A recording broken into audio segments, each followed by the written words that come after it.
શેઠ કે છે દરવાજા ઉઘાડા છે, તમારે જવું હોય તો માતાજી તમને રજા આલું છું.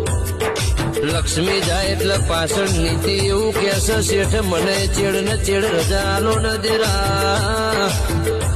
નીતિજી એટલે પેલો ધર્મ જેવું બોલ. માતા લક્ષ્મી જતો રહ્યો, નીતિ જતી ની.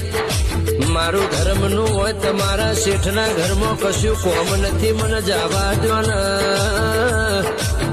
શેઠ જેવું બોલે જતા રહો ને, તમારે જવું હોય તો. એમ કરતા કરતા છેલ્લું સત ઘરમાં રહી ગયું. સત શેઠ બે જણો વાતે વળ્યો દેરા. શેઠ મારી લક્ષ્મી મારી નીતિ ધર્મ જતો રહ્યો. મારું સતનું હોય કશું કોમ નથી, મને જવા દો ને. શેઠ કેસે સત ઓઘળો ને ઘરનો ખૂણો ખાલી છે.